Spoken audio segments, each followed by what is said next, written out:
ರಥಸಪ್ತಮಿ ಸೋಮವಾರದಿಂದ ಶನಿವಾರ ಸಂಜೆ 6 ಗಂಟೆಗೆ.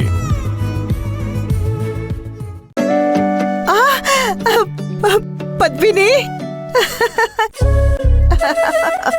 ಅಜ್ಜಿ ನೀವ್ ಯಾವಾಗ ಬಂದ್ರಿ? ನಾನ್ ಬಂದ್ ಅರ್ಧ ಗಂಟೆ ಆಯ್ತು ಕಣೆ. ಅಣ್ಣನ್ ರೂಮ್ಗೆ ಹೋಗಿ ಅಣ್ಣನ್ ಮಾತಾಡ್ಸ್ಕೊಂಡ್ ಬಂದೆ. ನೀನ್ ಹೇಗಿದ್ಯಾ? ಹುಷಾರಾಗಿ ಆರೋಗ್ಯವಾಗಿದ್ದೀನಜ್ಜಿ. ನೀವಿಬ್ರು ಕಾರಣ ಇಲ್ದೆ ಬರೋರಲ್ಲ. ಒಂದು ಏನಾದ್ರೂ ವಿಶೇಷ ಇರ್ಬೇಕು, ಇಲ್ಲ ಅಂದ್ರೆ ಏನಾದ್ರೂ ಹೊಸ ವಿಷಯ ಇರ್ಬೇಕು. ಅದೇನು ಅಂತ ಹೇಳಿ. ನೀನೇ ಹೇಳು, ನಾವ್ ಯಾತಕ್ ಬಂದಿದೀವಿ ಅಂತ. ನನ್ಗೇನ್ ಗೊತ್ತಾಗತ್ತೆ ಅಜ್ಜಿ?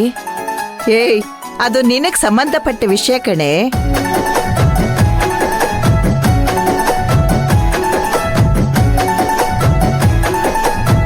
ನನಗ್ ಸಂಬಂಧಪಟ್ಟಿರೋ ವಿಷಯನ? ಏನು ಅಂತಾನೆ ಗೊತ್ತಾಗ್ತಿಲ್ವೇ. ಇಷ್ಟನ ನಿನ್ ತಲೆ ಓಡೋದು? ನಾನು ಹೇಳ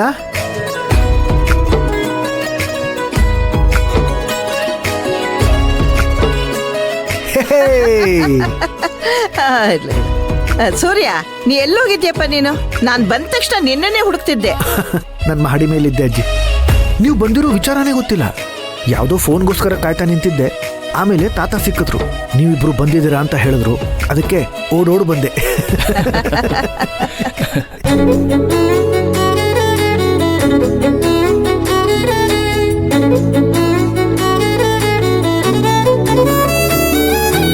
ಅಣ್ಣ, ನಾನು ಇತ್ತೀಚೆಗೆ ನೀನ್ ಖುಷಿಯಾಗಿರೋದನ್ನೇ ನೋಡಿಲ್ಲ.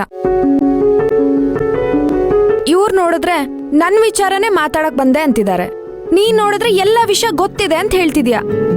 ಅದೇನು ಅಂತ ನನಗೂ ಸ್ವಲ್ಪ ಹೇಳ್ಬಾರ್ದಾ? ಏಯ್, ಅಷ್ಟು ಗೊತ್ತಾಗ್ಲಿಲ್ವಾ? ನಿನ್ನ ಸೀಮಂತದ ಬಗ್ಗೆ ಮಾತಾಡ್ಕೊಂಡು ಹೋಗೋಣ ಅಂತ ಬಂದಿದ್ದು. ನನ್ ಸೀಮಂತನ?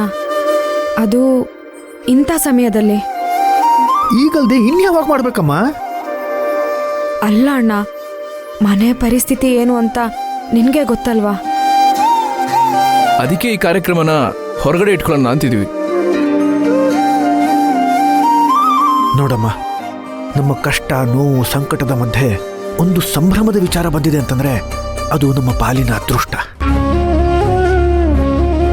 ಖಂಡಿತ ನಾವು ಇದನ್ನ ವಿಜೃಂಭಣೆಯಿಂದ ಮಾಡಬೇಕು. ನಿಜ ಹೇಳಬೇಕು ಅಂತಂದ್ರೆ ಈ ಕಾರ್ಯಕ್ರಮ ನಾವೇ ಮಾಡಬೇಕು. ನಿಜ, ಆದ್ರೆ ಶಾಸ್ತ್ರ ಸಂಪ್ರದಾಯದ ಪ್ರಕಾರ ದೊಡ್ಡೋರೇ ಎಲ್ಲ ಸೇರಿ ಇತ್ಯರ್ಥ ಮಾಡ್ತಿರ್ಬೇಕಾದ್ರೆ ನೀನ್ಯಾಕಮ್ಮ ಯೋಚನೆ ಮಾಡ್ತಿದ್ಯಾ?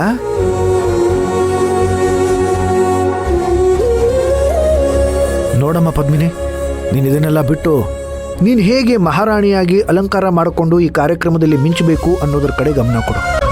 ಮಿಕ್ಕಿದ್ದೆಲ್ಲ ನಾವು ನೋಡ್ಕೊಳ್ತೀವಿ. ನಕುಲ್? ಮತ್ತೆ ನಾನಂತೂ ಸೆಲೆಬ್ರೇಷನ್ ಮೂಡಲೇ ಇದ್ದೀನಿ.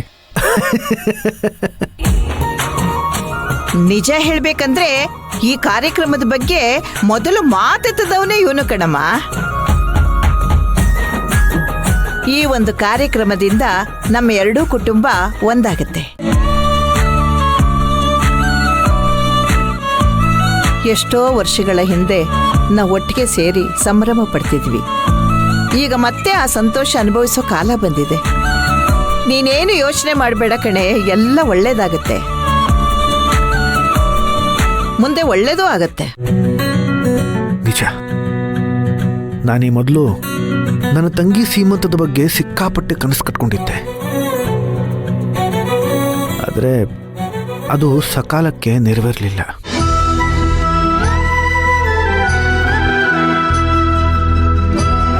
ಈಗ ನೋಡು, ಕಾಲ ಕೂಡು ಬರ್ತಾ ಇದೆ. ಎಲ್ಲರೂ ಒಟ್ಟಿಗೆ ಸೇರಿ ಜಮಾಯಿಸ್ಬಿಡೋಣ. ಅಜ್ಜಿ, ನಕುಲ್, ನನಗೆ ಸ್ವಲ್ಪ ಕೆಲಸ ಇದೆ, ನಾನು ಹೋಗ್ಬಿಟ್ಟು ಬರ್ತೀನಿ. ನೀವು ಮಾತಾಡ್ತಾ ಇರಿ.